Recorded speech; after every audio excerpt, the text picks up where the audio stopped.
never been done before. We the people tell the government what to do. It doesn't tell us. We the people are the driver. The government is the car. And we decide where it should go and by what route to do. We the people are free.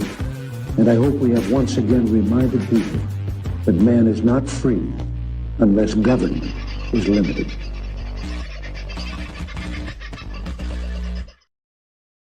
Well, g'day, folks. How are you? And yes, we've managed to get the computer going, even if I'm sitting here blowing and fanning cold air upon it at every opportunity I possibly can. Yeah, sorry about last night. After I set the show up, the whole thing just literally shut down and would not come back to life again until about 11 o'clock last night, where we've had a bit of a play. Vince has been into it today and had a bit of a look. We do have a problem with it. It has something to do with silver paste and heat. We will endeavour to try and fix that over the near future because God knows can't afford a new laptop. That's just the way things are progressing. But look, it sits in a hot bus all day and does an awful lot of work. So I should be grateful it's lasted this long, I think, rather than getting stuck into it. At any rate, I do apologise for missing you last night. And luckily enough, I was able to get Nick back for tonight. Thankfully, he's not out doing the things that these blokes tend to do in country towns, play basketball and tennis and all this sort of stuff while they're enjoying daylight savings, unlike us in Queensland. So please, from Billboard Battalion, welcome. Nick, how are you, mate? Yeah, good, Carl. Hi, viewers. How you going? You've been on the road with Wade for, well, as long as Wade's been on the road, mate. So you're used to understanding the trials and tribulations of computer issues on the road. You actually have a business that looks after computers as well. So you're a very handy man to have on the road. Yeah, I do a fair bit of that on the road, and when we're home here, do a fair bit of it all over the place. Yeah, mate. How's the weather? How's it all looking? Have you got fuel? It's fairly windy at the moment, but we had a heap of rain 2 weekends ago. I had water everywhere, but it's mostly gone now. Fuel. I haven't had any issues. I've spoken to a number of farmers, and they seem to be getting their normal deliveries onto their farms. Some of them might be a little bit lower amounts than normal, but none of them have seemed too stressed about it so far. But once we get closer to sowing, if things don't change, the possibility might get worse. I was talking yesterday to the owner of a local general store, and she said that she put in an order to a fuel distributor yesterday, and they said that it would be here today. And there were no issues there. So I haven't spoken to her today, but I'm assuming it's arrived today. She didn't know what the price was going to be. So she hadn't yet put up her pricing at all since all this has started. And she said she's not going to until her price has gone up for what she's paid. So it's been passed down through the system to her. Yeah. So what about fertilizer? Is that a concern coming into the planting season? Is that as big or even a bigger concern to farmers than fuel? I haven't heard a lot talking about it, so I'm probably not real up to date, but it's certainly a concern. It's always if there's going to be a shortage of that, and I know I was talking to someone a few weeks ago, and I really can't remember the details, but I think their agronomist or their supplier or someone was telling them that they needed to be ordering it well and truly in advance. So, don't people just take that completely right, because I might be getting the details a bit wrong now, but I think there's a bit of concern out there. I've certainly heard things even as late as today where particularly certain kinds of fertilizer comes from the Middle East. So not that everything comes through the Straits of Hormuz, but there could well be a pinch point added there in the future. Anyway, we'll get away from the trials and tribulations of the land and get back into the trials and tribulations surrounding Billboard Battalion. Now, just after Christmas, our great mate Wade had a bit of an issue, suffered a stroke, and has been in recovery ever since. So we have been talking about it most nights this week, and you and I have been talking behind the scenes, as have Belinda and I.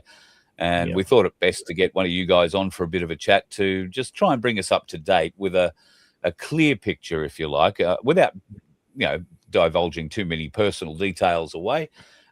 Just how Wade's doing and some expectations around people. I know there are a lot of people that want to visit him. I get probably 10 or 15 requests a day. Oh, can you tell us where Wade is? We're traveling. We'll call in and say hi.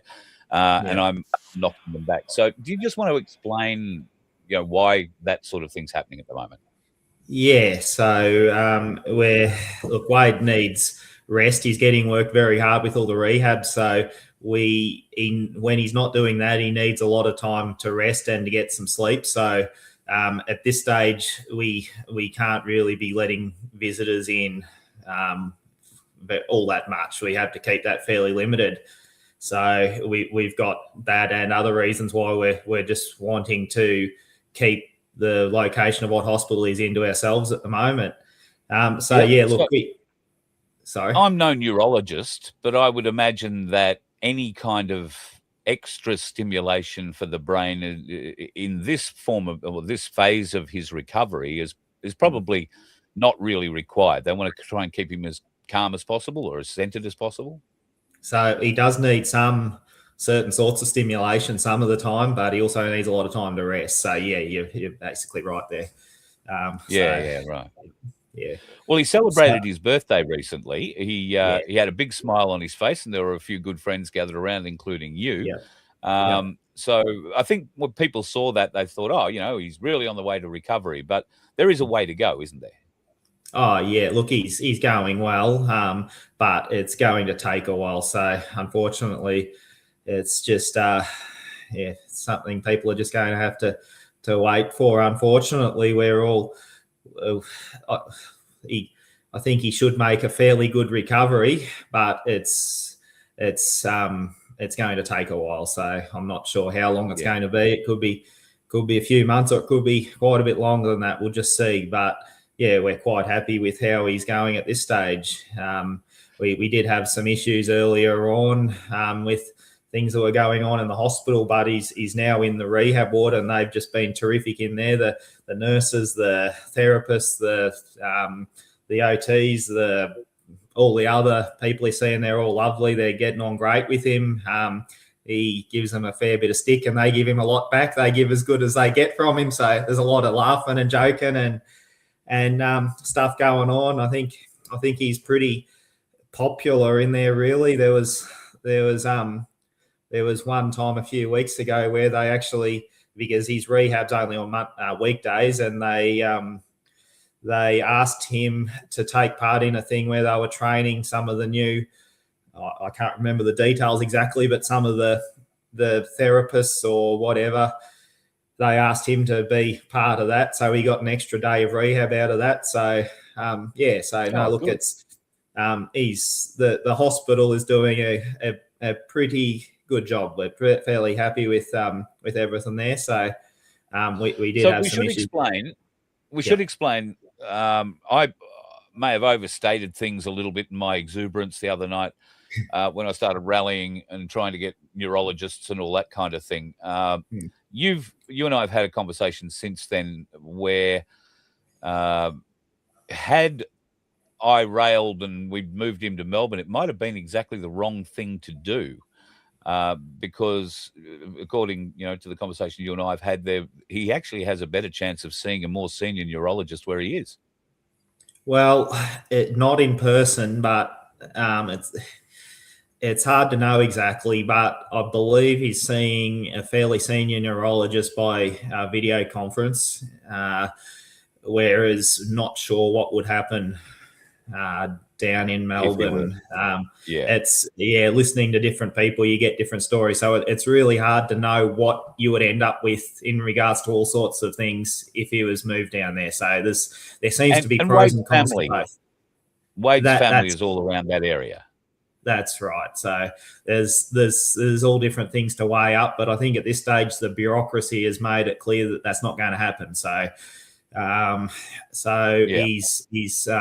He is where he is, and Um, And yeah, they're working him. They're doing what they can. The rehab's going really well.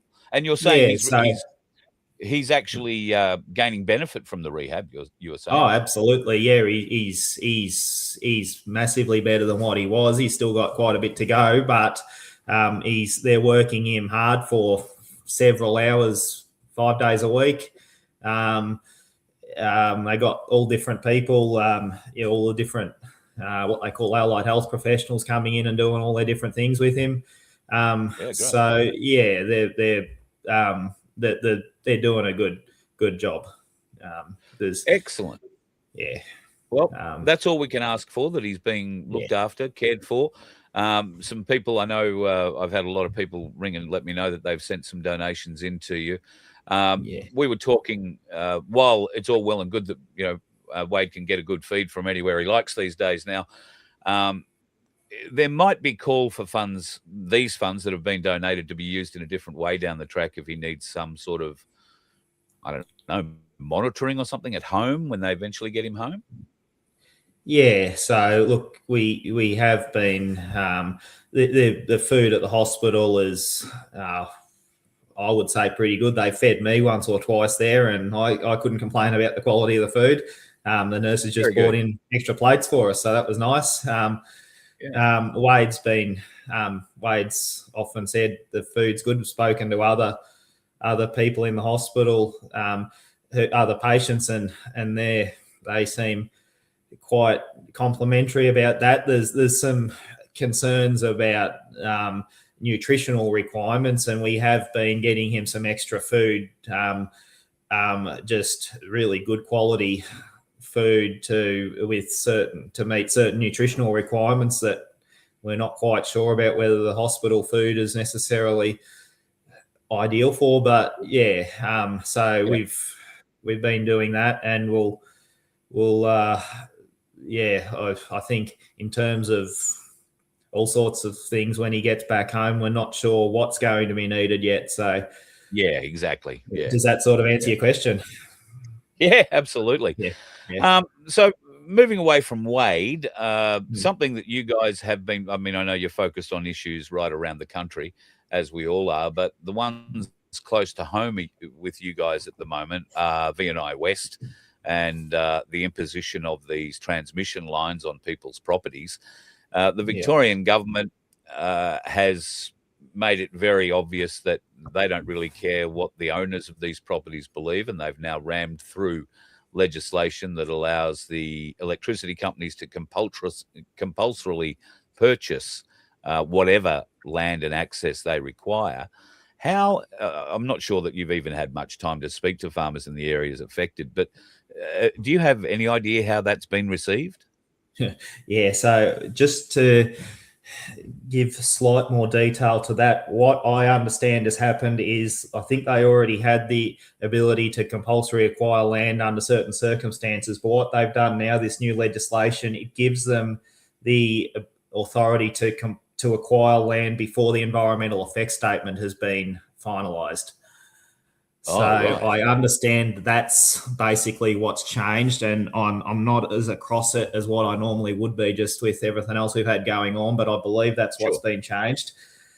That significant difference means that up until that point, they had to be allowed on the property to do an environmental impact assessment of the land that they were going to compulsorily acquire, and in fact, that's where we found you guys last, somewhere around Manu on the side of a road protecting a paddock there. This new legislation does away with that bloke turning up at the gate and saying, I'd like to come on the property and do this assessment, because they don't want the assessment anymore. They can just say, we're buying that bit of land, regardless of the environmental impact. I believe so, yes. I think they still have to do the environmental effects statement, but they can acquire the land beforehand. Now, of course, the environmental effects statement is just a complete sham anyway. They just the predetermined outcome for all these things. So they're going to get the environmental effects statement done, but I think this is just speeding up the process. Yeah. How's the feeling amongst farmers? So I was speaking to one farmer a few days ago. He's not in the area affected directly by the VNI West, but he's got other solar and wind projects going on nearby him. And I believe his words were that people are not going to take this and that things are going to turn what'll hit the fan. Yes. Yeah. So I've heard other people saying that no one will tolerate it. And these are all people that I've just been talking to locally here that aren't going to be directly affected by those projects. So it's hard to know what people will actually do when the time comes, but I think there's a lot of anger out there. Yeah. Well, as Wayne's put here, I wouldn't want to be that dozer driver trying to push the run in off the side of the road. Yeah, that's right. So no, I wouldn't want to be. But at the end of the day, they're doing a job and they're choosing to do it, and they're receiving financial gain from doing it. So they're part of the problem. Yeah, and I'm blown away that.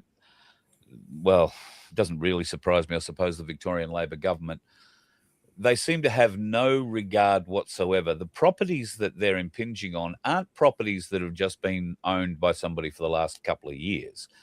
We are talking properties that have been owned by the same family for generations, that was settled by the great-great-great-grandfather of the person who's sitting on it right now. That obviously elicits a great deal of passion from those people who are on those properties. That's right. Yes, definitely. It's shocking that it happens to anyone, but it's even worse, arguably, in those circumstances. But I think there probably needs to be circumstances where they can push through infrastructure against landowners' wishes. However, this infrastructure should not be being built. They are deliberately setting it up so as we're going to run out of energy. And so therefore that makes it 100 times worse. Yeah. Everyone understands this renewable rubbish isn't going to work. Like not everyone, but most of anybody with a clear thinking mind, anybody with a clear thinking mind and who can read the lay of the land even now. Renewables are not capable of giving us the power that we require in this country 24 hours a day, 7 days a week, much less what we are expecting to need in the next 10 to 50 years. That's right. And the important thing, and what it's so hard to get people to say publicly, is that's the intention. They're doing it deliberately. They are deliberately setting this up to run us out of energy. And that's when people won't say that, it doesn't get the urgency of the situation across to the general public. Now, I know you really probably haven't had time, or even if you're really into the politics of the state, but are you aware of any opposition moves against this? And, maybe the Victorian Liberal opposition standing up to say we will revoke all of this bullshit if we are elected in November? Not really. One Nation are saying a fair bit against it. Yep. But the Liberal Party, by and large, are supporting it, are they? The Liberals and the Nationals in particular are having a lot to say about it, but this has been set up over a period of several decades, and they've been completely involved with it at all too. So I mean, they say these things when they're in opposition, but if they ever get back into government, I'm not convinced they'll do anything to roll it back. You only have to look at their track record. They haven't done it in the past, but they've pushed it all the way through. So, if we're able to keep them off the land until November, until that election, as long as there is no significant infrastructure that it's been actually brought in and built, which they get to a point of no return where it costs them more to tear it down than it does to set it up. I would hope that whoever is going to contest that election in November will make this one of the serious issues. Is there a lot So of support from the townies, like in towns the size you're in, for instance? Is there a lot of support from the townies for the folks on the land? Because I know they're not getting it from the city. well, you go into some of the nearby towns a bit, I mean, where the action is, where it's happening, and there's a lot of signs up against it. There's places like over at Birchip, for instance, where it's just completely ripped the whole community apart. You got people getting literally run off roads, and that people are fighting something shocking. It's terrible. And we certainly don't want that happening. I can see little bits and pieces starting to go on around here, which is a concern. That's the last thing we want, but nothing like that. But and then these people are just experts at this kind of making this kind of division happen. So look, there's one of the bigger country towns around here. There's a number of signs when you go in. You're talking to the people in the shops and that. I find most people they have at least a basic idea that there's something wrong with it all, and they're not in favour of it. So I think and I think there is support there. I don't know what that's going to translate to into action, but I think also, like, we've done a lot of stuff in the city, particularly in Melbourne, and we've had a terrific response from the city people when they actually understand what's going on, when it's communicated to them properly. So I think there's a lot of city people that, like, when late last year, or I don't know when it was, October, November, December, we were doing a lot of stuff with this, and we had people from Melbourne and elsewhere, Canberra, even wanting to come down to support the local farmers around here when they were blockading their farms. So I think there's support coming in from the city as well. Yeah, I wonder if that can translate at the voter box, which is sort of where I was going with that. If we can get the townies in the regional areas, clearly Melbourne being the largest population centre in Victoria, with close to 5 million people, and probably 3 of those are able to vote. We really need to unite regional Victoria behind a party that will essentially support regional Victoria. Yeah, well, I don't have a lot of faith in the polls, but One Nation seem to be getting big numbers. I know around here, everyone I talk to, people are always saying they're going to be voting for One Nation. So that's a promising change. So what's going to happen in Farah in the next couple of weeks then, with the by-election up the road from you around Albury and sort of across to New South Wales there? That's going to be pretty significant for Victoria as well, isn't it? It is, yeah, definitely. It's going to be interesting. Look, I'm a few hours from there, so I don't know, apart from people in the freedom movement, I don't know too many people up there. So I can't give you an on the ground report of what people are saying up there, just the general community. But I would assume it'll be similar to what's going on here. And I think everyone's just had a gutful of all the major parties. Yep, that's the way we're feeling, I think, in most of the circles that I'm moving in Queensland and New South Wales.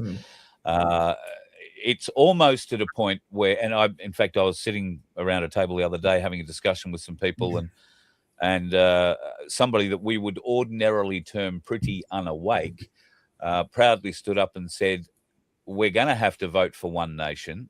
They can't do any worse than what's happened to us with successive Liberal and Labor governments. And I guess there is an element of truth to that. I think things can always get worse. But what harm would we do to let One Nation have a go for 4 years? We've seen what harm Labor can do in 4 years, and then we give them more. I don't know how that works. But I suggest that One Nation are filling their ranks with quality members, and from those quality members there are extremely capable, extremely experienced candidates standing up. I don't know how much you know about particularly the Labor politicians that stand up in the regional areas. You know if any of them actually have ever run a business, or have they all just worked for government somewhere? It seems to be the way it is. Yeah, I'm not aware of any that have. I'm not saying there isn't any, but I'm not aware of them. Certainly certainly One Nation do have a lot of quality people, and we've been lucky enough to meet a lot of them. I at least with One Nation, they seem to be well intentioned, which is a lot better than what can be said for a lot of them from the major parties. So just on that point, I was fortunate to spend a week in Canberra with you and Wade last November, and my recollection of that is that you guys got a lot of access behind the scenes. You were able to get in and talk to the politicians and have those sorts of conversations. Do you like what I'm getting at is you've seen the machinations behind the public face of Parliament. Now, if let's say One Nation can get a number of and a big number of new faces into that place, how do you feel that their positivity, their experience, their willingness to do great things for this nation is going to be tempered by the bureaucrats that you see in that place essentially running it? Well, I haven't had a great deal to do with the bureaucrats. I guess the closest you could say to that is the advisors in the politicians' offices, and the ones we've been dealing with in the One Nation offices have all been terrific, and they seem to be really switched on and keen to do the right thing by the country. We've dealt with a number in particularly the coalition parties, and I've found generally they seem to be fairly decent sorts of people too. These advisors that we've been dealing with, and there's only been not that many of them. Certainly talking to the staffers in the politicians' offices on the phone and by email, for Liberal, Labor, Nationals and Greens, it's very, very difficult to get through to the politicians in most cases, and I think that's by design. Getting to them is extremely difficult. When you're walking around the corridors in Parliament House, you just run into them, so that bypasses that problem. If they're brave enough to come out of their offices that day. No, I guess you guys stand out in your shirts too, because you're about the brightest thing in that place when you're walking around. So well, we've got our shirts. They're all different colours and they stick out everywhere we go, including in Parliament House. And red, green, and pink. So I think might have been a bit of good design went into the multiple colours.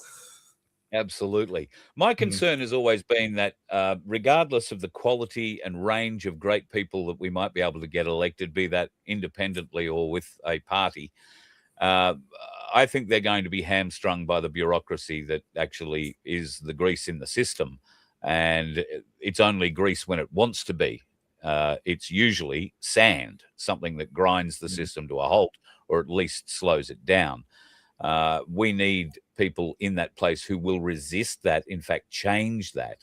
And all the excuses that the bureaucrats will be able to come out with, oh, no, we've got to do it this way for this reason or that reason. I'm sure there are some very good reasons to go slow in some areas, but in areas where it is clear there is ineptitude or fraud, corruption, then these bureaucrats, instead of covering for each other, need to be taken out and made examples. And I would hope that One Nation and anybody who can get in under an independent banner are strong enough to resist them in that place and make that happen. Have you ever thought about running for politics? Not seriously. No. It's not something that I want to do. I'm not really into all this public speaking. Just doing something like this isn't really my thing. I was normally more than happy to let Wade do the talking. How do you think he'd go as a politician? I think he should become the head of the National Farmers Federation, just between you, me, and the gatepost. At least I know he'd answer the bloody phone. Yeah, well, I don't think the National Farmers Federation would be very keen on that idea. Yeah. Look, our position is, everyone's always saying Wade should run for politics. Well, we're of the opinion that we can achieve more doing what we're doing with Billboard Battalion, working outside of the system and working at the system from outside rather than trying to work from inside. So and we're just our own outfit. We can say and do what we want, and we don't have anyone that can shut us down or tell us you can't say that, you can't do that. So that's a freedom that we may not necessarily have if we were working as politicians. Yeah, I agree, because you've got to worry about other people's feelings then, I guess. That's right. In fact, in politics, there are no feelings. What you have to worry about is the knives the bastards will draw and throw into your back. That's right. At every opportunity. So, yeah, and who wants to go and live and work in an industry like that? Oh, wait, I did for 40 years in radio. It's not a pleasant thing to be doing. All right, Nick, look, I won't hold you up any longer. I know your days are long at the moment, and you're probably going to wind up back in the hospital tonight, are you, or at some stage? So no, I'm not heading back to the hospital now. So, yeah. All right, done well. Well, thank you for the update. Is there anything that you would like to let people know, just wrapping up with regard to Wade? Well, first, I thought of it before. Really would just really love to thank everyone so much for all of the support that so many people have given and offered us in so many ways. We've had people donating money to help with Wade. We've had people who've given us large amounts of meals that they've made up. We've had at one stage here, like I was getting 2, 3, 4 cards and letters in the mail every day. So many phone calls, messages, all these things. It's just so many wonderful people care so much. So it's just so nice to see. Is there an address you want to put out, where people might be able to send a card, or is that something you're sort of keeping to yourself? Yeah, no, I can give you an address. I don't know whether you want me to read it out now or just tell you later. Say it now, mate, and I'll write it down while you're saying it, and I'll stick it in the thing. So if you just send it to Billboard Battalion, care of Pyramid Hill Post Office, Victoria 3575. Pyramid Hill Post Office 3715. No, 3575. 3575. Right. Pyramid Hills Post Office. Beautiful. I will get that up. And so just Billboard Battalion, care of Pyramid Hill Post Office. I can't talk and type at the same time, and I can't spell battalion right. Yeah. And we will do that. Care of Pyramid Hill Post Office. Save that. And we should be able to show it there. Is that right? Yeah, just no S on Hills. Oh, all right. Pyramid Hill. Anyway, it'll get through to them. They're not too fussy at the local post office. They figured out where Billboard Battalion was a couple of years ago without me saying anything to them. Very good. Very good. Yeah. All right. Well, if you want to send a get well soon card, then that's the place to send it to.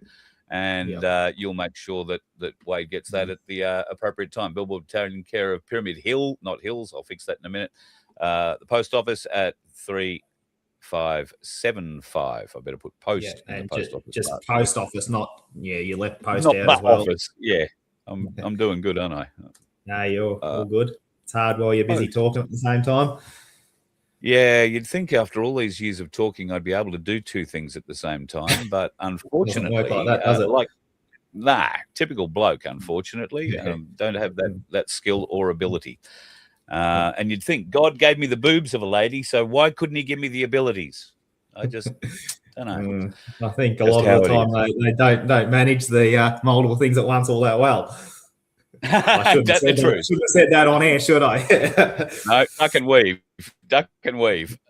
Be very Yeah. careful what you say going forward from there. Yeah. All right, mate. Thank you very much. Thanks No for worries. joining, and I'll keep in touch, obviously. And if you've got anything that you'd like to share from a Billboard Battalion perspective, mate, please consider the Voice of Freedom your show as well. Just come on whenever you need. Yep. Very happy to no help. worries. Yep. All right, mate. Thanks, you have a good Carl. night. Thanks, everyone. No worries. Thanks to Nick from Billboard Battalion for joining us tonight. And great to hear that Wade is getting the rehab that he needs and getting some good nutritious foods through too. And of course, if you want to send a card to cheer him up a bit, then we would obviously recommend you do that. And that is exactly the place you could send it. I think I've got it now. Billboard Battalion, care of Pyramid Hill Post Office 3575. That is in Victoria, for those of you who might be a little lost as to where directions we're talking about. What else has been happening in the wild world today? Well, the Australian government has been hit from pillar to post about fuel and the soaring prices of fuel. Of course, the Australian government will not cut the petrol excise, which at the moment is 51.9 cents out of every litre of fuel, plus the 10% GST that is charged on your purchase at the time as well. So the government have said they won't do that. There is clear reasons why they won't do that. The biggest reason is it would break them. Now, somebody did the maths on the fuel excise that they're getting simply on the amount of trucks that travel between Melbourne and Sydney in one day. 3,100 and something or other trucks on average travel between Melbourne and Sydney in one day. Working out their average fuel usage in those trips, that is around about $396,000 a day worth of fuel excise revenue off one freeway between Melbourne and Sydney. That's the Hume. That's not any of the other highways, not the Newell, not anything else that's going north, not anything that's going west, and certainly nothing that's going north. Now, there are many trucks every day traveling the same route, Sydney-Brisbane, Brisbane-Cairns, and all parts in between, and that's just around the coast. There are just as many going up the inland roads. Well, probably not at the moment, particularly through inland central Queensland, because it's bloody wet and people are being washed away left, right and centre. But you get the idea. So the government is making millions upon millions upon millions of dollars in fuel excise every day, and yet the country is still in the position that it's in. The financial mismanagement that successive Labor governments have employed to put this country in the position that it is the reason we are now struggling. However, the struggle could be being overstated a bit. At the end of the day, if the Suez, if the Straits of Hormuz close because they've been mined or whatever, that is one-fifth of the entire world's oil. That means 80% of the oil is still getting through. 80% will be unaffected. Yes, accommodations might need to be made, but will that affect us? Well, it has affected us for no good reason so far. They've just been jamming the prices up on what they paid for these fuels 2 months ago, before they even got to Australia. I have heard that the companies that are shifting the fuels from predominantly, bearing in mind that Australia gets most of its fuel from Singapore and South Korea, Malaysia, Thailand. We don't get petrol at all through the Suez or through the Straits of Hormuz. Crude oil comes through there and goes to refineries where it gets refined into the other products that we need. So our, if you like, supply lines are unaffected at this point unless those big refineries that we deal through in the aforementioned countries cannot get their supply through. They get their supply from a variety of different distributors, if you like, in the Middle East, not all of whom are located in the Straits of Hormuz. They can access it from Saudi Arabia, for instance, and other places. So the supply of oil is going to keep going. America, of course, has now got all of Venezuela's oil as well, and they do have governments who haven't been stupid in getting rid of their refining capabilities. So America are going to be just fine, and they will be able to send fuel to us. Ordinarily, we would have fuel with the Americans. In fact, we did for a long time, had a fuel stockpile, a safety stockpile inside American fuel reserves. But a few years ago, the Labor Party sold them off for an amount that I'm led to believe is somewhere close to $186 billion. But were you told that? That was Australian fuel kept in reserve in America in case there was a supply line problem. But they sold it. And then when they sold it, as part of the agreement to sell it and take all that money, they agreed not to demand to have it filled back up again, so that we had another strategic reserve ready. That not one drop of Australian oil or fuel is now kept in America because we signed an agreement that said, no, it's okay, we'll sell you everything that we've got there and we'll not ask for it to be replenished at all, ever. Congratulations to the government again. They do make some enlightening decisions. So if you saw Topher Field yesterday, Topher came out very excitedly and announced that World War III was over before it began. And you could believe him when he said that, because he's been doing this for 17 years, looking after and doing this sort of political commentary and yada, yada, yada. He hasn't been doing much by way of military analysis, I don't think, in 17 years. Maybe in the last 17 years, he's been told a lot what to say by the kind of people that we, well, are familiar with him being told what to say. But yesterday, he certainly came out in vast support of the Zionists and the Yanks, who are currently winning the war, apparently. Do you believe that? We are seeing a highly curated coverage of the war, inverted commas, a highly curated coverage. All the social media networks are banning anybody who is trying to throw up vision of civilian damages anywhere, be that in any of the city-states that have been attacked throughout the Middle East. Nobody in Iran is able to upload anything, we're led to believe, unless it comes through some form of Russian satellite or Wi-Fi system, and most of that is inoperative, we're led to believe, through Iran at the moment.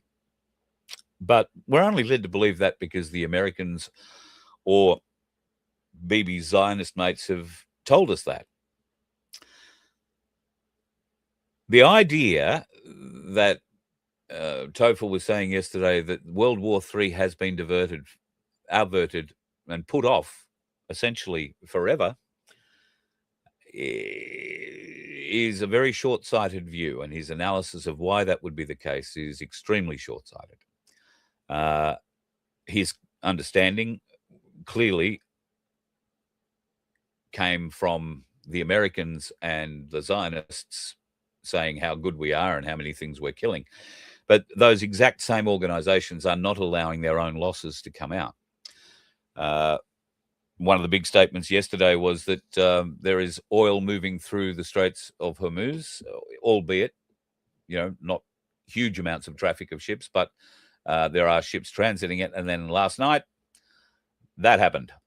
That is what's left of two ships that were supposedly attacked by Iranian, well, they said gunboats or boats, small boats packed with explosives. America killed, according to them, all the small boats able to do that kind of attack in the first couple of days of the war.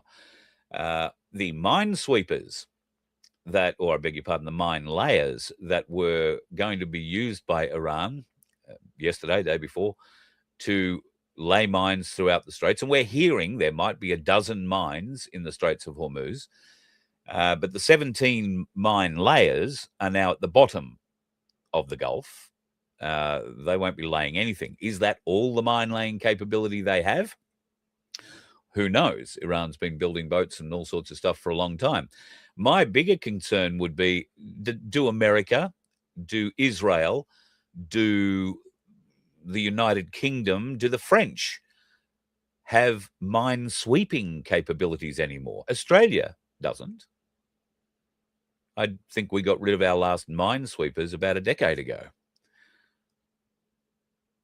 And yet, mining the Straits of Hormuz is still the safest way to block all traffic. Why? Because the actual strait itself, at its narrowest point, is about 2 miles wide. And it goes for a number of kilometers in a very narrow channel before it opens out again into the Gulf and gets a little bit deeper. And that's further up, well past Oman and getting up towards Kuwait and Iraq. Now, those 2 ships that were attacked supposedly by Iran, who have no capability left, according to TOFA. They've got nothing left to fly in the air. They've got nothing left to float on the sea. They've got nothing left on the ground to move around. They've lost all kinds of communications. And yet, apparently, these 2 boats, unclear yet whether they are cargo or oil tankers, although most reports seem to be oil, and yet we are not seeing huge oil slicks or the Gulf on fire. We might be seeing that. I haven't seen the news tonight. Maybe there are pictures of that. How then, if Iran has this capability to hit ships at anchor that far up in the Gulf, because those boats were hit just off Iraq. They were ready to load up, or were loading, or I don't think they were loading. They were parked side by side. So they were tied up alongside each other for company, waiting to get onto something more than anything else. And they were a clear target. Now, there has been another suggestion that it was some sort of submerged Iranian weapon that crept up on these boats, got underneath them, and blew them up. I've seen the video. I didn't capture it. I was still having computer issues, but I've seen the video of the actual strike, and it's certainly interesting the way where the explosion comes from. The explosion sort of appears to come from between the 2 ships, really, and I didn't see a missile strike or anything with it, so maybe it was a small boat. But if it is a submersible of some kind, that poses all sorts of problems for the Americans and the Zionists in the fight above, because they've got nothing they can put into the Straits of Hormuz or into the Gulf that will stop something like that. Now, while there will be submarines, and we know there's certainly a submarine floating around there somewhere because it blew the arse out of an Iranian ship off Sri Lanka a week ago, getting through the Straits of Hormuz in a submarine is not viable, not without being seen. And then you're going to be trapped in a submarine in a Gulf with one way in and one way out. Why would you want your submarine in there? Well, if you've got a submersible or multiple submersibles, these things are one-way travelers, obviously, then you're going to want to be able to track them underwater. You want to be able to blow them up. You don't necessarily want to be able to send one of your warships through there because, once again, it's 2 miles wide and very close to Iran. You would be eating missiles from Iran all day, even though TOFA says they don't have any left. If they didn't have any left, trust me, there'd be American boats escorting tanker after tanker after tanker in and out of those straits. Clearly, the intel that he was working off was lacking somewhere. Do you think that the Americans and the Israelis are having bad intel? They seem to be attacking Beirut, okay. Beirut was hit again today. They're attacking Hezbollah positions inside Beirut. I will be forthcoming and say that at least the Israelis are warning areas in Beirut that there will be strikes, and that if you're in those areas and you don't want to get killed, then get out. A bit like they did with Gaza. I feel for the people of Beirut and Lebanon, stuck between a rock and a very hard place. However, the war will not be over until Hezbollah and other terrorist organizations who have yet to stick their heads up in earnest and start fighting this war have made themselves apparent. And as somebody pointed out in the mainstream media today, now that Australia has sent a couple of wedge-tails over to Dubai or to the UAE to play a role in monitoring those attacks coming through, they will pick up the missile launchers, they'll pick up the rockets and all that sort of stuff. They'll be able to vector fighters and bombers in to decimate the launch areas of those places. But that also now means that Australia is in the fight. That means that the Australian base in Dubai that has hitherto not been struck, but the Americans, it's all in the one big airport, which is also a civilian airport. And that might mean that the Australian base there is now a fair target. And could that also mean that places like Darwin, which is, if not the largest, then the second largest fuel bank depository in Australia, if you like, I can't think of the name, fuel terminal. This is where vast amounts of the fuel that we get for this entire country get unloaded. The other place where huge amounts of it get unloaded is Mackay. And those are our main fuel banks, if you like, and from there, distributors move out across the nation. Of course, there is some that's kept in Sydney. There are little bits that are kept in Geelong, and they have fuel reserves for, obviously, the big ships down in Western Port and around Botany Bay and all that sort of thing. But our main infrastructure, our main fuel infrastructure, we are bleating at the moment like, hurt sheep. And all China has to do is say, oh, is that all we've got to do? We've just got to stop them getting access to their fuel. And we've got the country, because they would have. Do you think that puts a target on Darwin or Mackay? Far North Queensland in general? There are a couple of fuel ports further north as well. I would say we want to be a bit careful about all that. And like I say, we don't need to panic buy. It is 1/5 of the entire global oil production that is being influenced here. 1/5. 80% is untouched. Now, I've seen a lot of stuff today about how Australians are stockpiling fuel. Some idiot in South Australia, a politician, has come out and said, oh, people should be stockpiling fuel. There is no point in going and stockpiling fuel. You're only going to have to use it in a few weeks. Fuel goes off. Okay? So, and the hotter it is, further north you've got it. If you've got just sitting in your jerry cans and sitting in the tin shed out the back waiting for when you need to fill up the old FJ, then you're not going to be putting good fuel in your car in a month or 2 months' time. You're going to want to be using that fuel as fast as you can and make sure that you can replenish it down the track. Will you be able to? Well, by taking that much now, people going in and filling up IBCs. I saw a car and a trailer, or a picture of a ute with a trailer that had 9 44-gallon drums he expected to fill with diesel, plus his ute, I suppose. Now, there is no need for that sort of stupidity. What that does is it places a huge, huge, huge draw on our physical ability to get a truck from the depot to your local bowser. Because everybody is going in and buying 100 more litres a week or 50 more litres a week than the government. And the government is still responsible here, but they budget, if you like, or they work on having a certain pipe with a certain amount of fuel available to the nation flowing constantly. If there is something that impacts that and there is a ripple or a blockage, then that supply line feels it first. At the moment, we have no need for that supply line to feel it. Our fuel is still coming from Singapore. The fuel that we will be getting next month and the month after that, that's the fuel that will be impacted by the current price rises and whatnot that are happening out of the Middle East. Not now.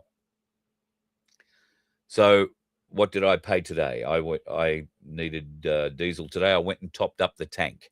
16 litres. I topped up my tank for 16 litres, and it cost me $47 for 16 litres of diesel. Just friggin' ridiculous. And when I went into the Ampol service station, there was a lovely girl behind the counter. I just thought I'd throw a little grenade over the counter. I said, "Oh, I hear your bosses are a bit worried." And she said, "Oh, yeah, why is that?" And I said, "Oh, I hear they're going to introduce prison sentences for fuel companies that raise the price of fuel and rip off the Australian public for no apparent reason." And she looked at me quite startled, and she said, "Oh, well, at least that's not me." And I said, "Well, no, you obviously work for Ampol, but," I said, "if you're an independent service operator and you own the servo, then yeah, it's you. If you decide you're just going to put it up and make an extra couple of cents a litre, or an extra 35 as it went up in one position yesterday, and while people were pulled up at the Bowser, an Indian fella came wandering out of this independent service station, turned off 2 of the 3 diesel Bowsers that were working, and then went back inside, changed the price of super diesel and put it up 35 cents, then came out and turned the Bowsers back on again. And there was a lineup of cars, 6 or 8 out the driveway for diesel. Those kind of things, when that's being done, you are going to find some very angry people turning up at your cash register, particularly if they've seen you do that. And if you are stockpiling fuel, it's something you probably want to keep to yourself, because those who haven't been and know you have been, well, they'll know how to find it too. They'll know exactly when to come and exactly when you're not there. So be very careful about stockpiling. Just try and buy fuel normally. Top it up, top your tank up if you're worried about, oh, look, I don't want to have to pay. Well, God, how much would it be if you had to pay 50 litres, pay for 50 litres of fuel, diesel, at $2.50? It's a bloody shitload of money. 16 litres was enough for me. It still cost $47. So take the top out of your tank and then top it up. That will do a few things. It'll give you peace of mind that should you need fuel for whatever reason, if it does become apparent that there is a shortage, you will have at least a week's worth of fuel in your car for your normal driving. Do you normally put a tank full of fuel in your car a week, or is it a tank a fortnight, or is it a tank a month? How much driving do you normally do? And if we are having this sort of problem with fuel, you won't be doing a lot of driving. The trips interstate to go and see family and friends will all of a sudden become extremely expensive from a fueling perspective. And then, of course, there's the cost of food and accommodation on the road. Accommodation will go up. Food and everything else will go up, obviously, given the nature of the way this country moves things around. It requires diesel.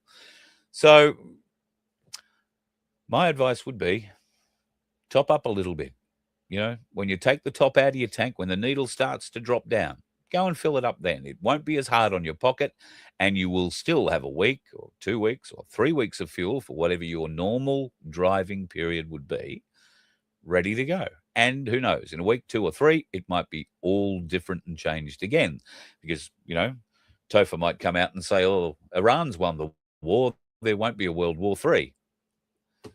Because given what Donald Trump is currently saying to Israel and their associated friends, sorry, I beg your pardon, saying to Iran, please ceasefire. We want a ceasefire. We want to do the ceasefire thing. We don't want to pound you anymore.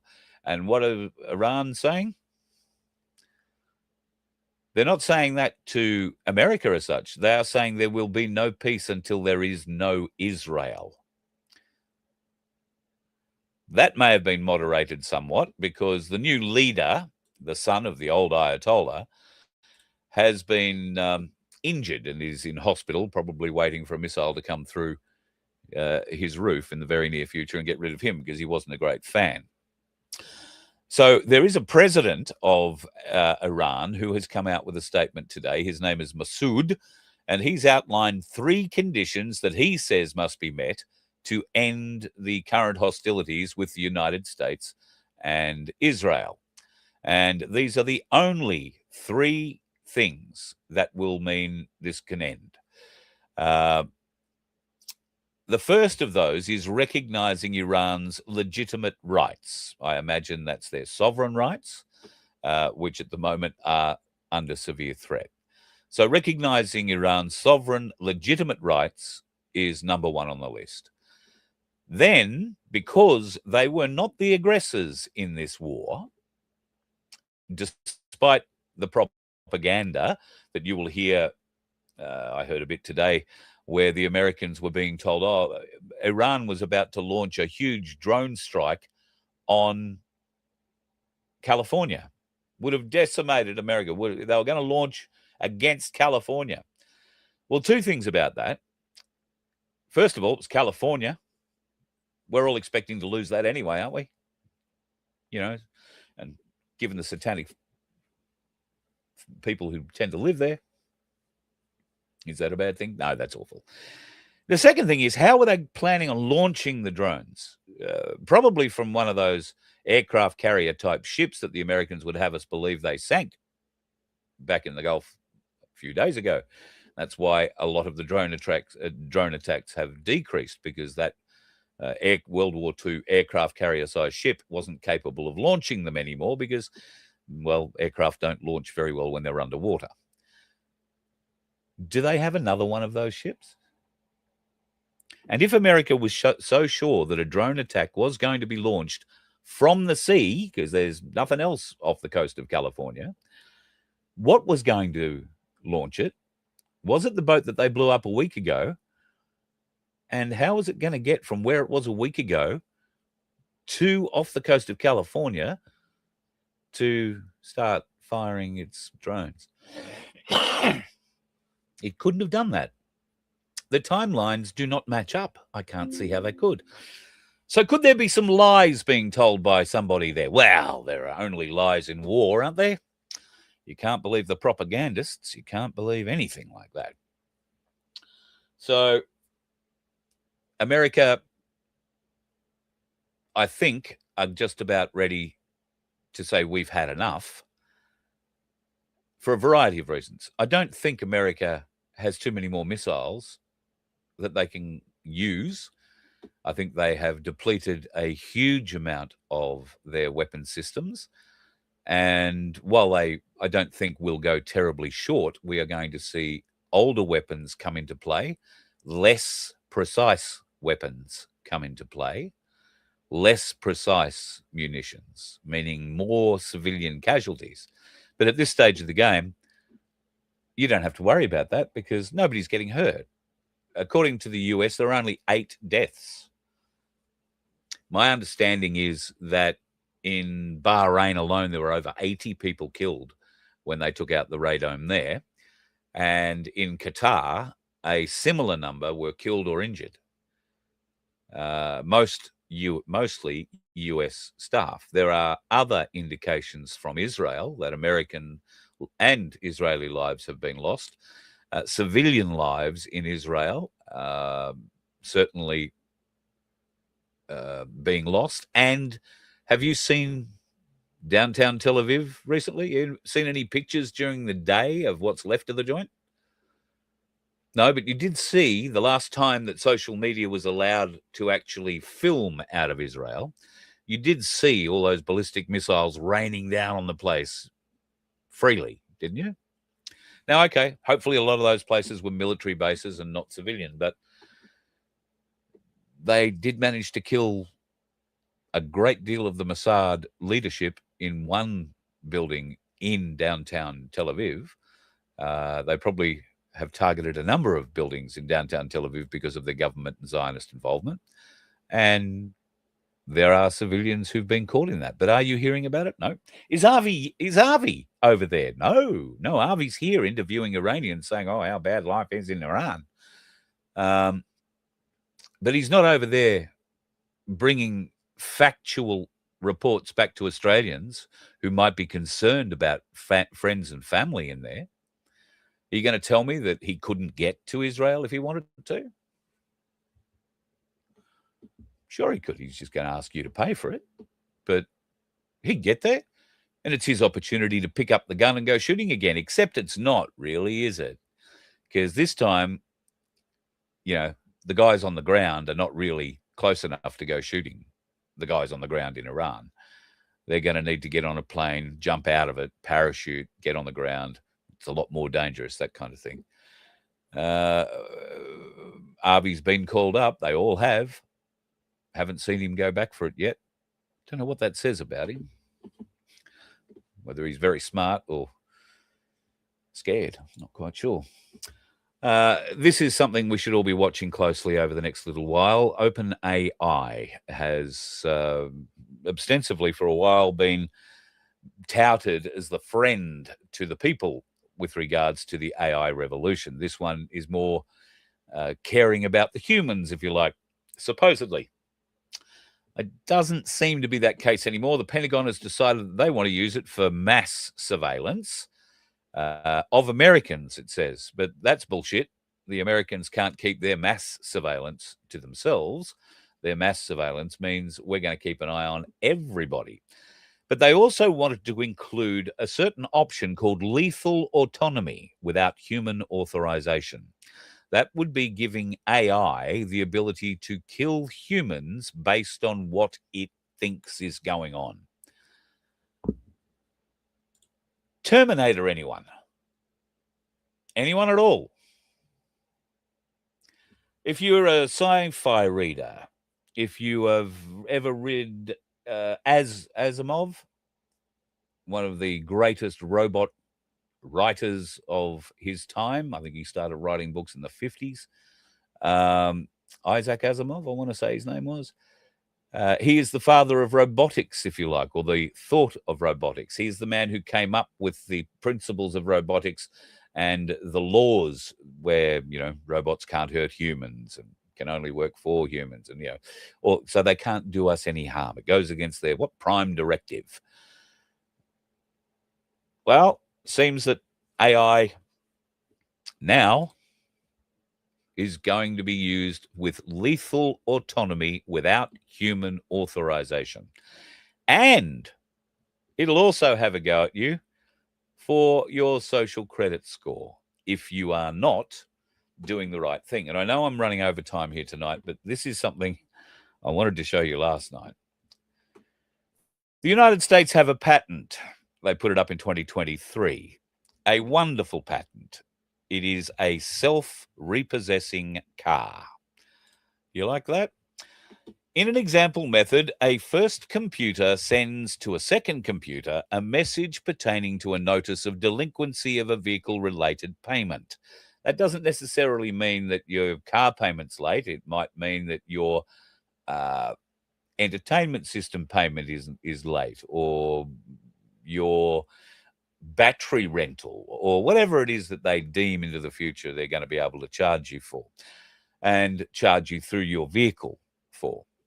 The message will include a request to the individual, such as the purchaser or the lessee of the vehicle.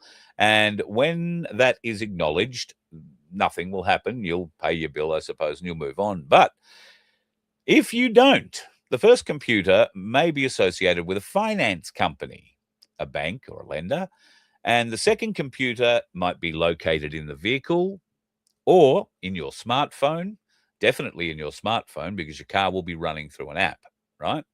And so there'll be two computers, not one. It won't be an either or. A message will go to both those computers. Now, that message might say, we want you to pay us by such and such a time. And if you don't reply by such and such a time, you don't acknowledge that you're going to do that, then the computer is going to, in its second message, say, we're going to start turning shit off in your car. your entertainment system.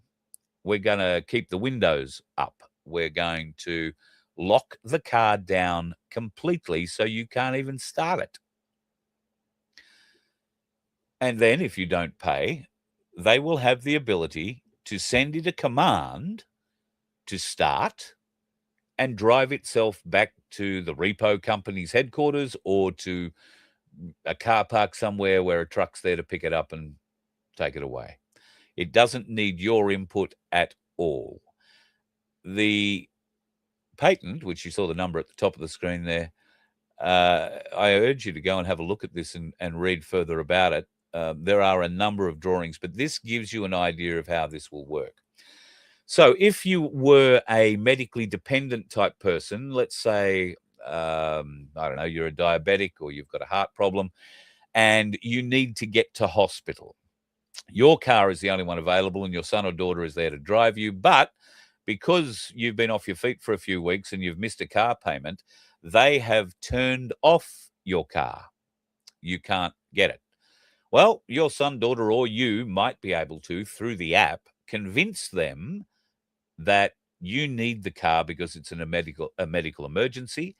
And if you can convince them, they will be able to, through the network, reinitialize your vehicle and program it to be allowed to drive to the nearest hospital, where it will promptly lock itself again.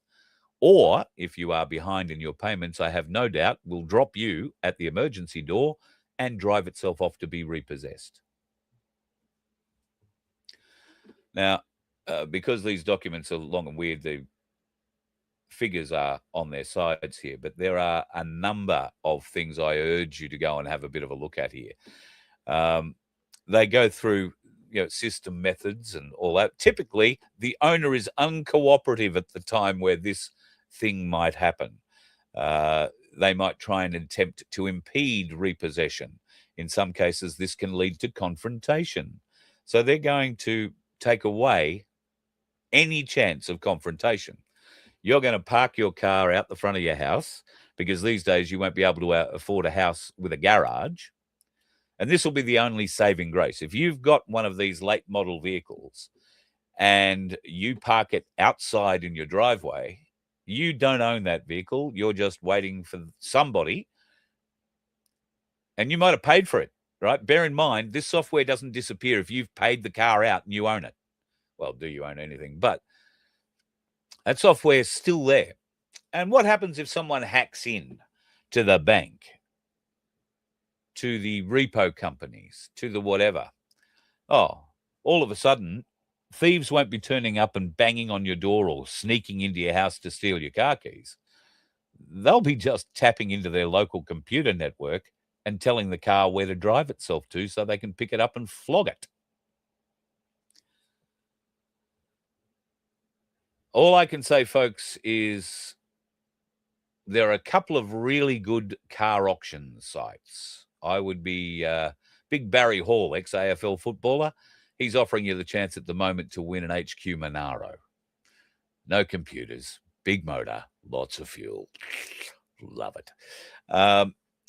But you won't have any problems with computers. I mean, seriously, folks, if you are slightly mechanical and you've got a car wreck in the backyard that predates, or call it 1995 or 2000, 1995, I think, maybe 1990, you might be all right. If you've got something that predates 1980, get it running. Get it running as soon as you can. You may well be able to put an electric motor in it if you felt the urge. But get the car running, because you don't want anything that has that sort of compromised ability in your house. Think of every farmer who might have a tractor, a truck, a harvester, all sorts of equipment, and they have a bad season. All of a sudden, the whole farm starts up and drives itself out the front gate. No one to talk to, no bank to talk to because they're all closed. All this is done online with AI, nothing else. we're going to have to push back, folks. We really are going to have to push back. I think I've probably talked enough tonight. I've still got a bit more stuff here I could go on with, but I'll let you go and enjoy your evening. You don't need to listen to me or hear me rant and rave too much longer tonight, I don't suppose. We will be back again Friday night, tomorrow night, with a bit from Vince, I am hoping. And I would point you out that tonight the girls, wonderful bunch, Real Talk Down Under, Becky O and the team from Truth Seekers have launched their first show tonight. It will be just about coming to an end over on the Rumble channel.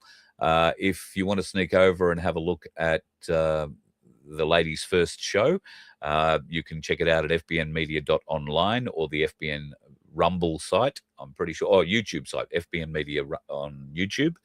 And if you can't find it there, then certainly Truth Seeker TV on Rumble. You'll be able to find it there too. But I'm pretty sure it's our first other show, if you like, up on FBN tonight as well. So thanks to the girls for getting together and putting it together. I haven't seen the show, so I'm going to get off here and go and check it out. Have yourself a great one. Look forward to seeing you tomorrow night. If you are on the roads, particularly in central Western Queensland, there is an awful lot of water. If it's flooded, forget it. I know sometimes trucks will drive through. Bear in mind that a truck has another half meter of height on you than you do. I watched an American couple yesterday drive through what must have been 3.5, 4 foot moving floodwaters following a truck, and they thought it was a great lark. That was in far north Queensland, where the crocodiles live in the water. Yeah, well, Americans, they like to go out in new and unique ways, don't they? Eaten alive on the Bruce Highway. All right, have yourself a good one. Be safe on the roads and watch those dickheads. You let one ant stand up to us, then they all might stand up. Those puny little ants outnumber us 100 to 1. And if they ever figure that out, there goes our way of life. It's not about food. It's about keeping those ants in line. That's why we're going back. Does anybody else want to stay? Let's rock!